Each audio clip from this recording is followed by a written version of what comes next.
하나님이 바울을 통해서 성령이 거룩한 역사로 신약성경 27권 가운데 13권을 하나님의 말씀을 기록하게 했습니다.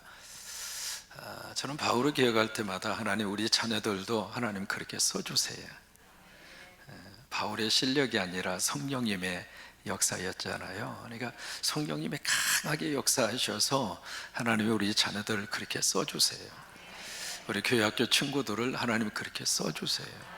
우리 영어부 친구들, 어린이집 친구들, 유치부 친구들 아멘 좀 해줘요. 새칠로 어린이집 친구들, 영어부 친구들, 유치부 친구들, 유년부 친구들, 어느 부스가 크게 나오나 한번 보겠어요. 초등부 친구들, 중고등부 친구들, 청년부 친구들, 우리들의 손자까지. 그러니까 바울을 하나님이 그렇게 위대하게 들어 써주셨어요. 그래서 오늘 우리가 성경을 들고 이것은 하나님의 말씀입니다 고백하고 펼쳐서 주의 음성을 들을 수 있을 정도로 13권의 성경을 쭉 그렇게 썼는데, 여러분 성경의 편집 과정을 보면은요, 바울이 썼던 서신서 가운데 가장 먼저 나오는 성경이 뭘 것 같아요? 로마서예요. 우리가 주일날 지금 만나고 있잖아요. 그 다음에 고린도전서, 고린도후서, 그 다음에 에베소서, 빌립보서, 갈라디아서, 골로새서, 그 다음에 데살로니가전서, 데살로니가후서 해서 9권. 시작하면 로마서부터 한번 해보세요. 그 9권의 성경이 전반부에 배치가 되고, 그 다음에 후반부에 디모데전서, 디모데후서, 디도서, 그리고 빌레몬서. 이게 성경의 배치의 순서입니다. 그래서 성경은 왜 그렇게 배치를 했을까? 이유가 있습니다. 그 앞에 나오는 9개의 성령께서 바울을 통해서 주신 그 편지를 받는 수신자는 교회입니다. 공동체라 이 말이에요. 믿음의 공동체. 우리가 성경에서 만나는 교회는 지금 우리가 보고 있는 이런 조직화 되어져 있는, 그리고 어느 정도 체계가 갖추어지는 그런 교회 개념이 아닙니다. 그 당시의 교회라고 하는 것은 가정에서 모여 있는 소수의 그룹이에요. 근데 그런 교회들을 향하여 그래서 지역에 여기저기 많은 교회들이 포진이 되어져 있었던 거죠. 그 교회가 바로 그 편지를 받고 있는 수신자예요. 그래서 신약 성경을 편집을 할 때 바로 교회 공동체에게 보내는 성령의 감동으로 쓰여진 바울의 편지가 먼저 앞에 나오고, 그 다음에 디모데전서, 디모데후서, 디도서, 빌레몬서는 개인입니다. 개인에게 보내준 편지이기도 합니다만은 그 개인이 어디에 속해져 있는가? 공동체 안에 속해져 있습니다. 그래서 개인에게 보낸 개인 서신의 성격을 가지고 있지만 오늘 우리들에게도 똑같이 적용되는 말씀으로 우리에게 이 성경을 읽습니다. 바울은 이 디모데를 굉장히 많이 사랑했습니다.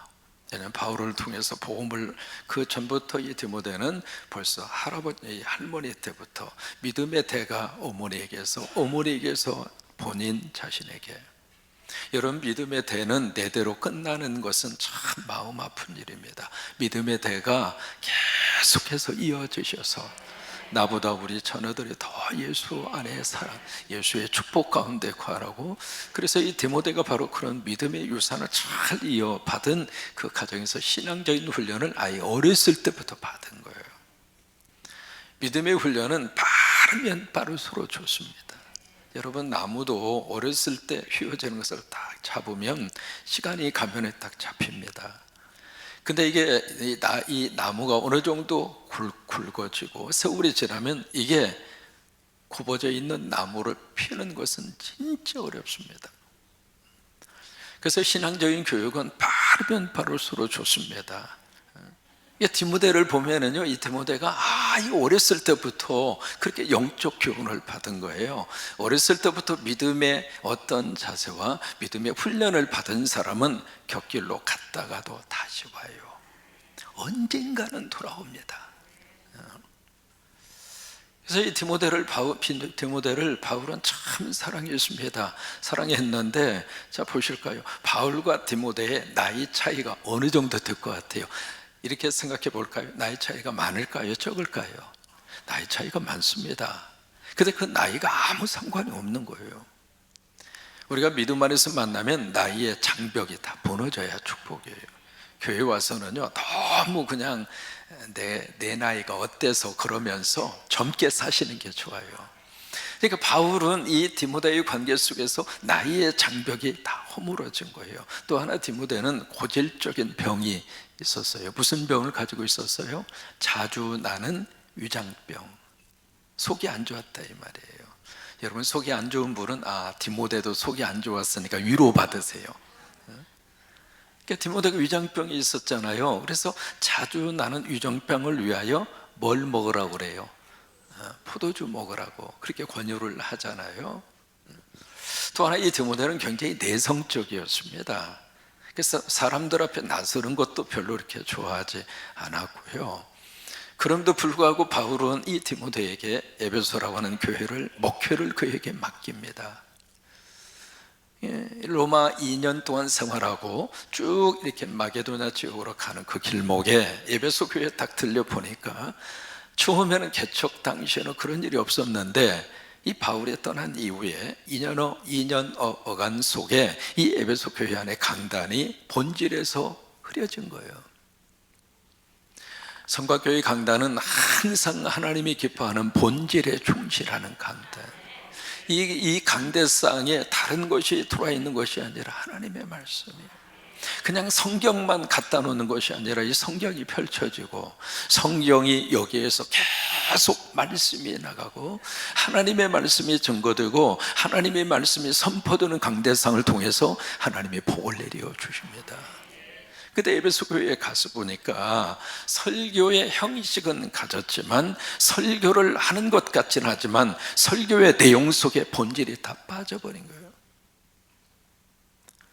이 설교 시간에 무엇을 설교하고 있는가? 그냥 지어낸 신화만 계속 이야기하고, 제우스가 어떻고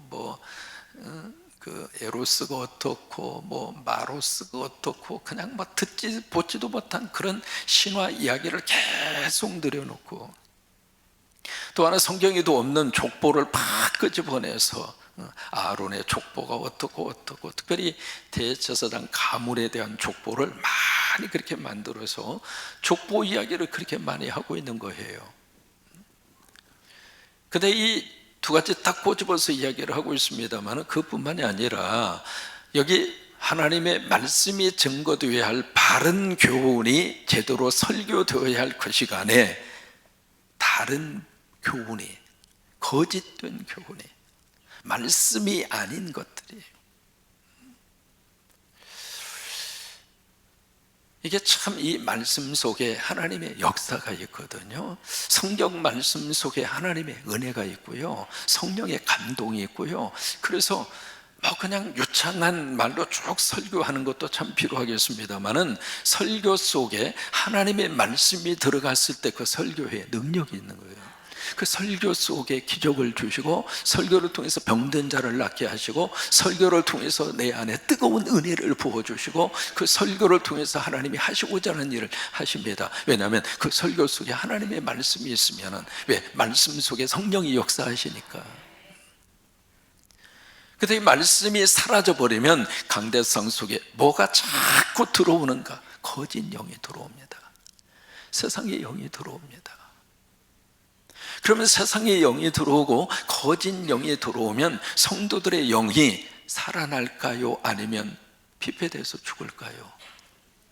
죽어요.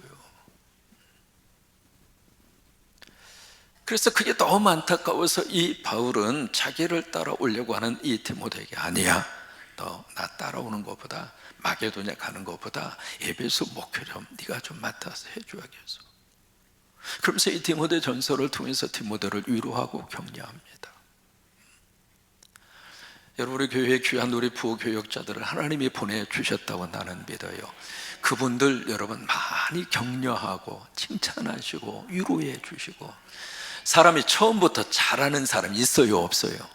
없잖아요. 여러분, 처음부터 반찬 잘하셨어요? 제가 최근에 좀 셰프, 제 별명이 차 셰프, 조금 해보니까 이제 조금 할 줄 아는 게 생겼어요. 전에는요, 제가 유일하게 할 수 있는 것이 삼계탕밖에 끓일 줄 몰랐습니다. 삼양라면에 계란 넣고 끓이는 거예요.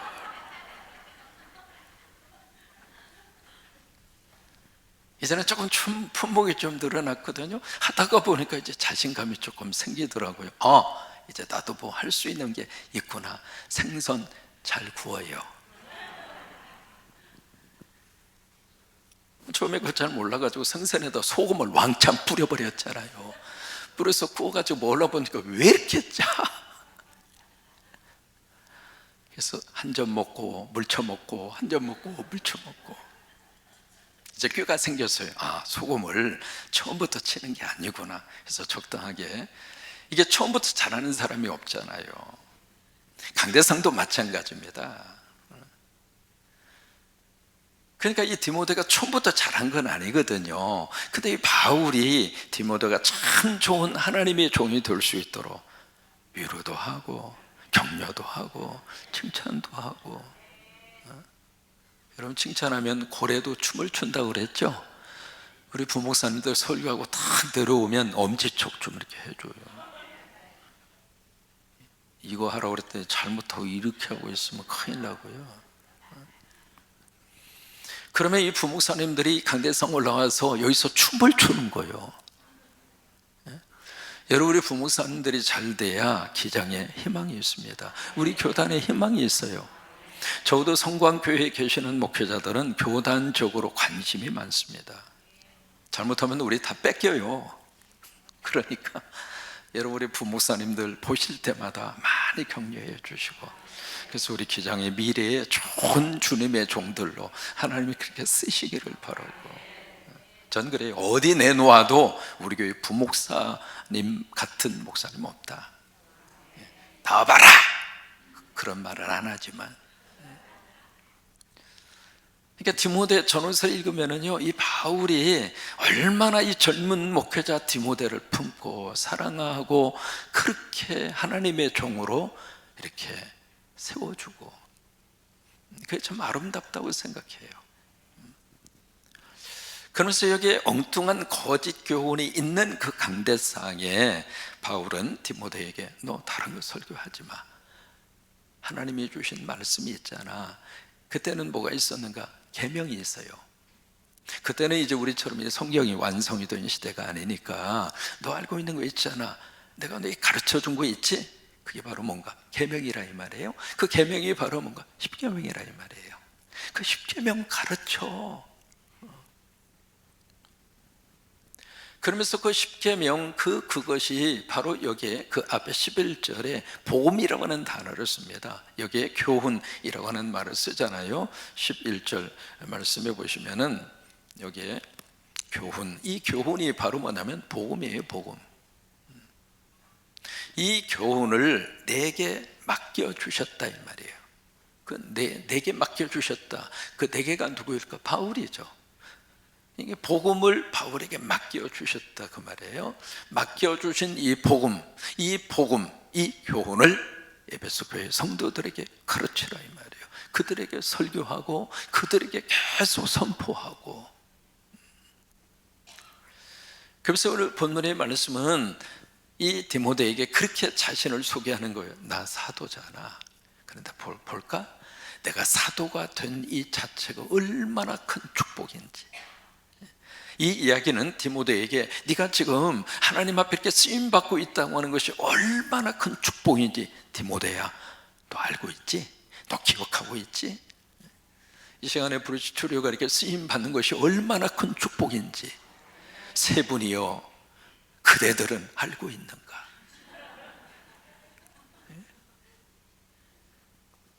디모데에게 지금 하나님의 종이 돼서 나이는 젊지만 위장병을 가지고 있어서 힘들지만은, 그리고 내성적이어서 잘 나서는 성격도 아니지만, 그런데 디모데야, 네가 이 에베소 지역에 이 목회를 할 수 있다는 이 자체가 얼마나 큰 복인지 디모데야, 내 케이스를 이야기해 볼까? 이 수요예배 시간에 우리 쉐키나 멤버들이 여기에 쭉 서서 귀한 찬양을 올릴 수 있는 이 축복이 얼마나 크다고 하는 것을 쉐키나 팀장님과 팀원들이요, 그대들은 아는가?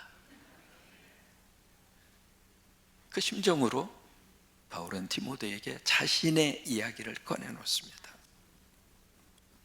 그래서 12절 말씀에 맨 처음 이야기가 나를 능하게 하신 그리스도 예수 우리 주님에게 내가 감사한다. 이유는 나를 충성되이 여겨서, 충성되이 여겼다는 이야기는 나를 신뢰했다 그 말이에요. 나를 믿어줬어요. 누가? 주님이. 주님이 여러분들을 믿어주셨기 때문에 성광교회 장로님으로 세우시고 40대에 장로님이 되셔서 평생을 이 교회를 섬기도록, 그러면서 장로님의 일생 가운데 하나님의 복을 함께 하지 않았습니까? 지금 젊은이들이 아무리 애쓰고 노력해도 장로님처럼 그런 위치 못 올라갑니다. 그런데 하나님의 교회 섬기니까 어려운 도정 속에서도 그저 교회 중심으로. 우리 박윤석 원사님이 올겐에 앉은 지가 50년이 넘습니다. 하나님이 그걸 보시는 거예요. 그래서 나를 신뢰해서 하나님이 맡겨주셨다 이 말이에요. 신뢰하지 않는다면, 하나님이 나를 믿지 못한다면 이 귀한 사명을 어떻게 맡기겠느냐 이 말이에요. 그래서 나를 충성되이 여겨서 나를 신뢰해서 그 말이에요. 나에게 직분을 어떻게 했는가? 맡겨주셨다 이 말이에요. 그 직분은 누가 맡겨주셨는가? 하나님 맡겨주셨어요. 하나님이 맡겨주셨는데 그 하나님이 바로 어떻게 하신 분이가? 나에게 능력도 주시는 분이었다 이 말이에요. 그래서 12절 말씀에 나를 능하게 하셨다라고 하는 그 표현이 그래서 나오는 겁니다. 나에게 능력을 주시는 우리 주 예수 그리스도께서 나에게 직분을 주셨다. 나에게 직분을 맡겨주셨다. 그러니까 직분을 맡겨주신 그분이 나에게 직분을 감당할 수 있는 능력도 그분이 주신다. 그게 빌립보서 4장 13절입니다. 내게 능력 주시는 자 안에서 내가 모든 것을 할 수 있다. 하나님이 베드로를 참 귀한 종으로 세우셨죠. 예루살렘에서 유대인 중심의 사역을 할 수 있도록 베드로를 세웠고요. 물론 나중에 베드로도 이 유대인의 영역을 뛰어넘습니다. 그래서 이방인 고넬료 집에까지 신방을 가죠. 그래서 그 집에 가서 일일 부흥 집회를 거기 가서 해요. 특별히 바울을 하나님이 선택을 하셔서 이 바울이 바로 지중해를 중심으로 한, 에게해 지중해 중심으로 한 그쪽 지역에 바로 복음을 전가하는 이방인의 사도로 바울을 세워요. 바울을 세우는데 이 바울이 그 이방인의 사역을 할 수 있는 여러 가지 조건을 바울이 갖추고 있습니다. 태어난 곳이 길리기아 다소입니다. 지금의 투르키의 지역이에요. 그러니까 이쪽 예루살렘에서 태어난 게 아닙니다. 다른 나라에서 태어난 거예요. 헬라 문화권 속에서 태어났어요. 그래서 거기서 어린 시절을 자란 거예요. 나이가 좀 들은 다음에 여기에 이제 가말리엘 문화생이 됐다. 그 얘기는 예루살렘으로 유학을 왔다 그 말이에요. 청년 시절에. 그래서 이 바울이 두 개의 문화권에 대한 경험을 가지고 있습니다. 유대인 문화권과 헬라의 문화권. 그래서 언어에 대한 탁월함을 가지고 있었던 거예요. 이중 문화권을 가지고 있었으니까. 그런 면에서 이제 바울은 참 그런 면에서 하나님 앞에 쓰임 받을 만한 그런 여러 가지의 그릇을 준비를 한 거죠. 여러분, 우리 한국 사람들이 참 전 세계 선교사로 가시면 참 적응을 잘합니다. 한국 선교사님들이. 왜 그럴까요? 이 한국 선교사님들이 이 바울이 그릇을 준비해 놓은 것처럼 한국 선교사님들이 가지고 있는 몇 가지 특징이 있습니다. 한국 선교사님들은 언어 능력이 참 좋습니다. 현지에 가면 현지어를 그렇게 잘해요. 왜 그럴까? 머리가 좋아요. 여러분 꼭 기억하세요. 아, 나 머리가 좋구나. 우리 민족이 머리가 좋습니다. 언어 능력, 외국어를 습득할 수 있는 언어 능력이 참 탁월합니다. 두 번째는 음식에 대해서 까탈스럽지 않습니다. 우리는 어느 나라 가든지 써서 못 먹어요. 없어서 못 먹어. 현지 음식이든 어떤 음식이든 뭐 어느 지방 어느 나라 가든지 네팔에 가면 손으로 그냥 먹으면서 핥아 먹으면서 맛있다 맛있다 하면서 손으로 카레 거의 주로 이제 주 음식이 카레거든요. 카레 그냥 손으로 움켜쥐면서 먹어도 전혀 오바이트 안 해요. 식성이 좋아, 식성이. 우리는 뱀이 있으면 안 도망가, 잡아서 해치워버리지. 못 먹는 것이 없어. 못 먹는 것이 없어. 그러니까 현지인들이 말이죠, 자기들이 먹는 음식을 같이 맛있게 이렇게 먹어주니까 이게 마음이 통하는 거예요. 그러니까 선교사님들이 선교하는데 그처럼 좋은 게 없습니다. 세 번째는 한국 사람들이 어디를 가든지 적응력이 뛰어납니다. 왜 그럴까요? 얼굴 피부 색깔이 하얗지도 않고 시커멓지도 않아. 그러니까 이게 약간 누리끼리 해가지고 백인들 속에 들어가도 자기들처럼 약간 흰색이 좀 보이니까 백인 쪽으로 다 적응이 되고, 흑인들한테 가도 이 아프리칸이나 그쪽 흑인들한테 가도 우리도 약간 까무잡잡한 게 있으니까, 왜? 약간 태우기만 하면 비슷하게 되니까 어디를 가든지 선교 사람들이 적응력이 그렇게 뛰어나요. 그래서 하나님이 그렇게 쓰시는 거예요. 바울이 그랬어요. 바울이. 그런데 그런 자신이 가지고 있는 외부적인 조건보다도 12절 말씀에 그것은 둘째치고 내가 이렇게 직분을 맡은 것 이 자체가 하나님이 주신 것이다. 여러분, 교회를 하면서 이 믿음과 영적 흥지와 자부심을 가지고 교회를 하세요. 나 하나님이 맡겨주셨다. 나 하나님 맡겨주셨다. 그래서 13절 말씀에 본인이 가지고 있는 치부를 만천하에 다 드러냅니다. 어떤 치부를 가지고 있었는가? 13절이죠. 같이 읽겠습니다. 내가 전에는 비방자요, 박해자요, 폭행자였으나. 자, 여기 세 가지가 나옵니다. 내가 전에는, 과거에 세 가지. 비방자라고 하는 것이 신성모독을 했다 그 말이에요. 비방했다는 신성모독, 하나님을 모독했다 그 말이에요. 두 번째, 박해자, 이건 기억하시겠죠? 폭행자였다 이 말이죠. 그러면 여기에 세 가지 단어의 대상이 누구인가? 누구에 대해서 여기에 신성모독을 했고 박해를 했고 폭행을 했고, 누구에 대해서 그런 마음과 그런 자세를 가졌었다고 말하는 걸까요? 예수님이에요. 내가 전에 과거에 예수님에 대해서 아주 신성모독한 그런 자세로 예수 그리스도를 모독했다 이 말이에요. 그렇죠.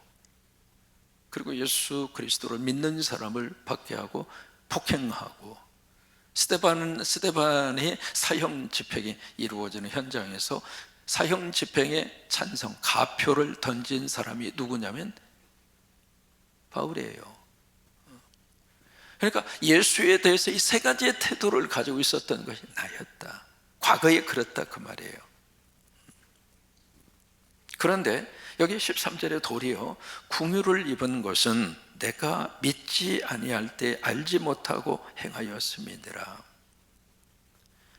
여기에 그 이유를 설명합니다. 내가 믿지 아니할 때, 안 믿었으니까, 불신자였으니까, 그리고 알지 못하고 행하였습니다. 두 가지요. 불신과 무지였다 이 말이에요. 불신과 무지를 통해서 내가 예수 그리스도에 대해서 신성모독을 했고, 그리고 예수 믿는 사람을 잡아 가두었고 죽였고, 그 일을 내가 했다 이 말이에요. 그런데 여기에 불신과 무지였기 때문에 하나님이 나에게 긍휼을 베풀어 주셨다 이 말이에요. 이 긍휼이라고 하는 것은 은혜예요. 은혜. 내가 전에 그런 모습으로 살던 사람이었는데 그런 나에게 하나님이 은혜를 베풀어 주셨다.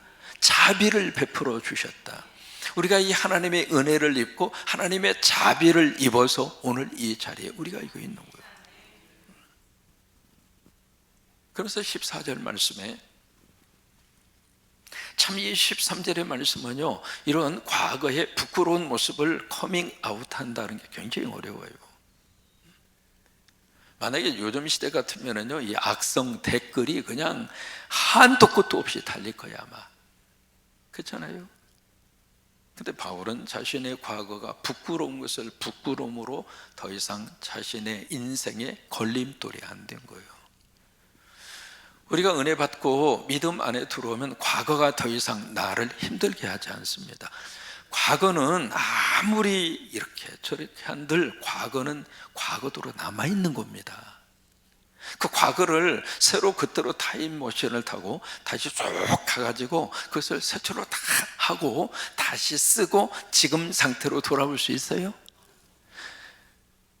과거는 과거대로 남아있는 거예요. 문제는 그 과거를 내가 어떻게 해석하겠느냐, 그건 현재 나에게 달려있는 거예요.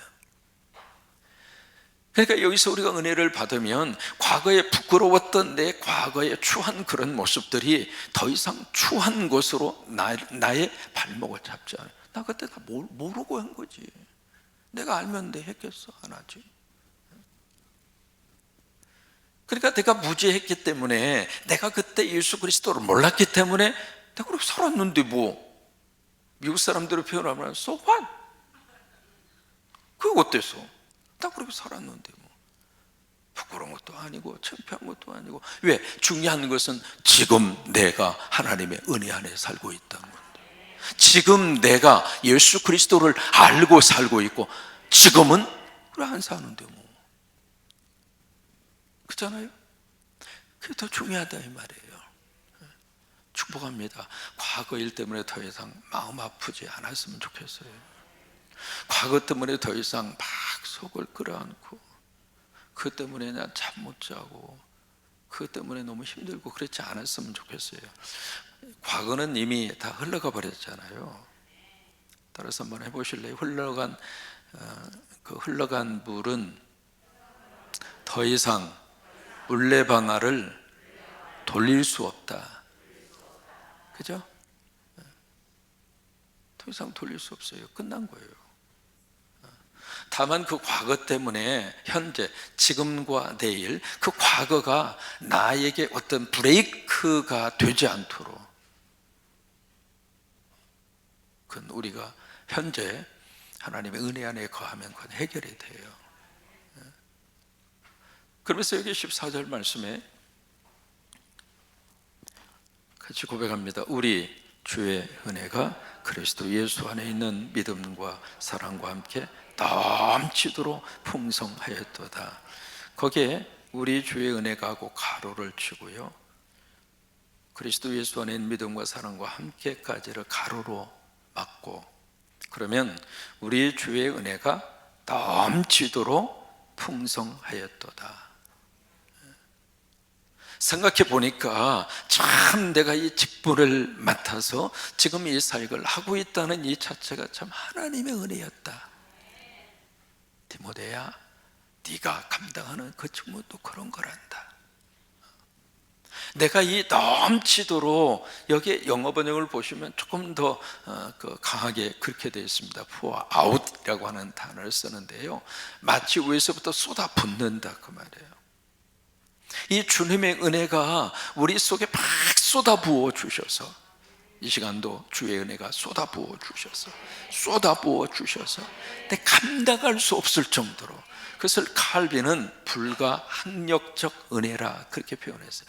내가 어떻게 저항할 수도 없을 정도로, 내가 여기에서 탈피하고 여기에서 어떻게 내 스스로가 거부할 수 없을 정도로 엄청나게 하나님의 은혜가 쏟아 부어져서, 그 은혜로 내가 사도가 됐고, 그 은혜로 하나님의 직분을 감당하고 있고.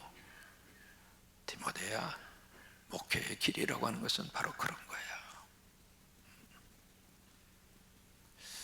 그러니까 이 편지를 받는 디모데 입장으로서는 영적인 이 긍지와 자부심이 확 하고 올라가는 거죠.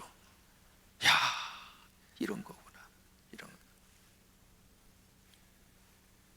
제가 신학교 시절에는요, 신학교 오는 분들마다 참 왜 이렇게 가난하고 그래서 이게 등록금 낼 때쯤 되면 등록금을 제때 낸 학생이 거의 없어요. 그래서 우리 진은수 목사님도 함께 계십니다만, 목사님 안 그래서요? 등록금을 제때 내는 학생이 별로 없어서. 왜? 그렇게 가난했어요. 그래서 가끔 그런 생각을 해봤습니다. 저 돈 많은 집에 자식들은 다 어디 갔냐? 돈 많은 집에 자녀들도 신앙생활 할 것이고, 돈 많은 집에 자식들도 믿음도 있을 거고, 부모님도 그러고. 근데 다 어디 신학교는 제 시절에는 그래서 왜 이렇게 다 가난한 사람들만 그렇게 왔냐? 그 생각이 들 정도로 그랬어요. 그런데 그것 또한 하나님이 부어주시는 은혜였다고 하는 거예요. 이게 바울의 인생 가운데 쭉 이렇게 보면서 가장 많이 강조하는 바울 인생의 믿음의 고백의 트레이드마크의 단어는 은혜였어요. 은혜.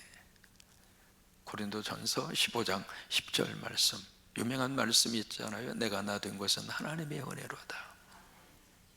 나에게 주신 그 하나님의 은혜가 헛되지 않기 위하여 내가 그 어떤 사도보다 더 많이 수고하였으나 이것 또한 내가 한 것이 아니라 하나님의 은혜라고.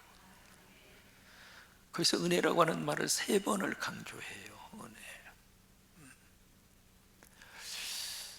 여러분, 바울이 그 어떤 사람들보다도 수고를 많이 했다.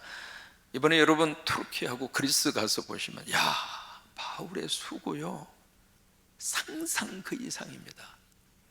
우리는 비행기 타고 버스 타고 가면서도 허리 아프다, 삭신 아프다, 힘들다, 피곤하다, 그냥 좋은 호텔에 가서 그냥 투르키에 가면은요, 이 꿀이 얼마나, 거기는 꿀이 맛있는지 꿀을 아예 그냥 밀랍 통째로 갖다가 놓고 잘라 먹게 만든 데가 투르키거든요. 입맛 다시는 분은 가서 먹은 거예요. 그 싱싱한 야채 거기다가 꿀을 얼마나 갖다 퍼다가 붓는지. 그래서 꿀로 매대기를 치면서 그렇게 먹고, 그러면서도 또 좋은 리무진 차를 타고 그러면서 쭉 가다가 그리스로 넘어가가지고는 양고기, 얼마나 맛있는 양고기, 그냥 양고기 전문집에 가가지고 그렇게 양고기같이 뜯으면서도 여기 아프다, 저기 아프다, 힘들다, 어렵다 그랬는데, 바울은 어땠습니까? 바울의 수고 상상할 수 없을 정도입니다.